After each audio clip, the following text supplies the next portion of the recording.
दोस्तों नमस्कार। इस पर्टिकुलर वीडियो में हम आलोचना करेंगे जनगणना में सुपरवाइजर के भूमिका के बारे में। क्या क्या उसका रोल है, क्या क्या उसको करना है, क्या क्या उसको नहीं करना है, ये सब के बारे में हम डिटेल में डिस्कस करेंगे। बट बिफोर स्टार्टिंग दैट, अगर आपने इस चैनल को सब्सक्राइब नहीं किया है then please subscribe to this channel, like this video, comment करके हमें फीडबैक भी दे सकते हैं। जो सुपरवाइजर होता है सेंसस ऑपरेशन में, उसका कई सारे प्रमुख भूमिकाएं हैं, जैसे कि एनुमरेटर्स के निगरानी। सुपरवाइजर अपने अधीन जो भी कार्य कर रहे हैं गणनाकारों, उनके कार्य के नियमित जांच करना होता है एंड यह सुनिश्चित करना होता है कि वो सही तरीके से डाटा एकत्र कर रहे हैं कि नहीं। ठीक है। दूसरा प्रमुख भूमिका है प्रशिक्षण एवं मार्गदर्शन। जो भी गणनाकारों का प्रॉब्लम होता है, डाउट रहता है फील्ड पे, उसको सॉर्ट आउट करने का प्राइमरी काम होता है सुपरवाइजर का। देन क्षेत्र का सत्यापन, जो घर घर जाके जो स्पॉट चेक करना, ये काम भी सुपरवाइजर का होता है। एंड ये जो स्पॉट वेरिफिकेशन या क्षेत्र के सत्यापन से पता चलता है कि काम सही तरीके से चल रहा है कि नहीं, बिल्डिंग नंबर वगैरह, सेंसस हाउस नंबर ठीक से लिखा जा रहा है कि नहीं। मैप एवं सूची का सत्यापन, जो एक्सएलबी मैप है, लेआउट मैप, भवन का जो सूची है, परिवार सूची है, उसके शुद्धता को जांच करने का काम भी सुपरवाइजर का ही होता है। त्रुटि सुधार, किसी केसेस में अगर कोई दिक्कत आता है, ठीक है, कोई एरर यहाँ पे डिटेक्ट होता है, तो उसको भी एनुमरेटर को बोल के एडिट करने का काम भी एडिट करवाने का काम सुपरवाइजर का होता है। देन कार्यों को समय पर पूर्ण करना, ये भी सुपरवाइजर के जिम्मा रहता है। उसका ये करना है कि सुनिश्चित करना है कि जनगणना के कार्य निर्धारित समय सीमा पर उसके भीतर ही पूरा हो। देन उसको रिपोर्टिंग करना है, प्रतिदिन हो या समय समय पर उसके उच्च अधिकारियों को, जैसे कि चार्ज अफसर हो गए, कि उसके कार्य के जो प्रोग्रेस है उसको बताना होता है। देन और एक महत्वपूर्ण जिम्मेदारी है समन्वयन का, जो कोऑर्डिनेशन का काम होता है, जैसे कि गणनाकार हो गए, स्थानीय प्रशासन हो गए, अधिकारी हो गए, तो उनके बीच में तालमेल बनाने का काम भी वही सुपरवाइजर का होता है। देन लास्ट में जो सबसे बड़ी जिम्मेदारी है कि संवेदनशील मुद्दों का समाधान उसको फील्ड पे करना है। जैसे कि मान लीजिए कोई दो एचएलपी में जो एनुमरेटर्स हैं, उनके बीच में बॉर्डर को लेकर डिस्प्यूट हो गया, वो बोल रहे हैं कि ये बिल्डिंग मेरा नहीं है, वो बोल रहे हैं उसका नहीं है, तो इसका सॉर्ट आउट भी सुपरवाइजर करेगा। ठीक है। तो जनगणना में सुपरवाइजर की भूमिका केवल निगरानी तक सीमित नहीं होता, बस डाटा आया एनुमरेटर की तरफ से, उसको फॉरवर्ड कर दिया, ऐसा नहीं होता, बल्कि पूरे सर्वे का गुणवत्ता, उसका सटीकता, उसका सफलता का मुख्य आधार एक एक्टिव सुपरवाइजर के ऊपर न्यस्त होता है। तो हम डिटेल में जानेंगे कि सुपरवाइजर का रोल क्या होता है। पहले जानेंगे कि आप में उसका काम क्या होता है।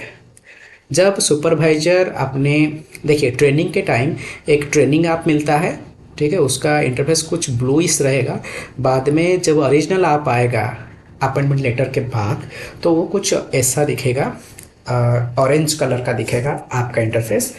तो ये है उसका होम पेज। जब एक सुपरवाइजर अपना लॉगिन करेगा आईडी, तो कुछ इस तरह का होम पेज आएगा। ठीक है। यहाँ पे एनुमरेटर का लिस्ट दिखाएगा, ये जो ड्रॉप डाउन बॉक्स की तरह दिख रहा है, उसको क्लिक करके आप पूरा का पूरा एक सुपरवाइजर अपने अंडर जो भी एनुमरेटर्स हैं उनका नाम पूरा देख सकता है। उसके बाद नाम के ऊपर क्लिक करके वो पूरा डिटेल ले सकता है कि कोई भी जो उसके अंडर एनुमरेटर है वो कितना, उसका काम कितना प्रोग्रेस किया है। यहाँ पे जो 3 लाइन दिख रहा है उसके ऊपर क्लिक करके ये जो डिटेल्स देख सकता है वो सुपरवाइजर। यहाँ पे मैप भी दिखाया है, जो सुपरवाइजर ये सर्कल है उसका पूरा का पूरा मैप यहाँ पे दिख जाएगा। ठीक है। यहाँ पे चेंज पासवर्ड कर सकता है वो। ठीक है। लॉगआउट का ऑप्शन यहाँ पे है। ठीक है। उसके बाद फॉरगेट पासवर्ड का स्थिति आता है। ये तो हमें पता ही है कि फॉरगेट पासवर्ड कैसे ओटीपी के माध्यम से करते हैं, हम अलग एप्लीकेशन में भी करते रहते हैं ये, तो ये कोई बड़ी बात है नहीं। उसके बाद हम जाते हैं लोकेशन पर्टिकुलर के पास। ठीक है। जब आपकी मदद से ड्रॉप डाउन करके उसने एक एनुमरेटर सिलेक्ट कर लिया, उसके बाद क्लिक किया। क्लिक करने के बाद कुछ इस तरह का दिखाएगा उस एनुमरेटर का HLB का डिटेल। उसके बाद यहाँ पे क्लिक करना होगा click to check the record. जब click to check the record के ऊपर वो क्लिक करेगा, उसके बाद यहाँ पे ये सब दिखाएगा, पहले लाइन नंबर, उसके बाद बिल्डिंग नंबर, सेंसस हाउस। ये बिल्डिंग नंबर तो कोई डालेगा, ठीक है। बाद में ये जो दोनों है, line number and census house number, ये ऑटो जनरेटेड होते हैं सीक्वेंस के हिसाब से, वो आगे बढ़ते रहते हैं, ठीक है। उसके बाद जब व्यू ऑलरेडी फील्ड डाटा के ऊपर क्लिक करेगा, उसके बाद उस एन्यूमरेटर का एक पर्टिकुलर सर्वे यहाँ पे पूरा का पूरा शो कर देगा। 34 क्वेश्चंस लाइन नंबर से शुरू होके फ़ोन नंबर तक ये पूरा दिखाएगा यहाँ पे। उसके बाद अगर ये सब डाटा सही है, सुपरवाइजर को लगता है सही है, डाउट होगा तो फील्ड पे जाकर चेक कर सकता है, सही है तो ओके डालना है। अगर उसको सर्वे से या फिर वेरिफिकेशन से पता चलता है कि गलत है, वो गलत को रिमार्क के माध्यम से उसको वापस भेज सकता है, ठीक है। रिमार्क में कुछ लिख के भेज देगा तो वो डाटा वापस चला जाएगा एनुमरेटर के पास। एनुमरेटर उसको एडिट करेगा। यहाँ पे ध्यान देने वाली बात यह है कि सुपरवाइजर डाटा को एडिट नहीं कर सकता, वो बस रिमार्क देके उसको वापस भेज सकता है। किसके पास? गणनाकार के पास, ठीक है। गणनाकार या फिर एनुमरेटर उसको एडिट करेगा, ठीक है। अगर डाटा सही है तो उसको ओके मानना होगा। ओके मानने के बाद वो सिंक पे क्लिक करेगा तो डाटा ऊपर चला जाएगा।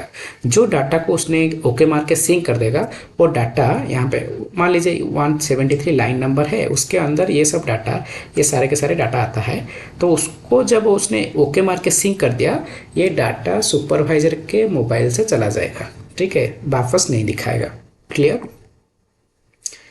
अगर डाटा गलत हो या फिर उसको पता चलता है कि गलती से भरा गया है, तो वो रिमार्क में कुछ लिख के सबमिट कर सकता है। ये फिर से चला जाएगा एनुमरेटर के पास, वो एडिट करेगा, ठीक है, राइट।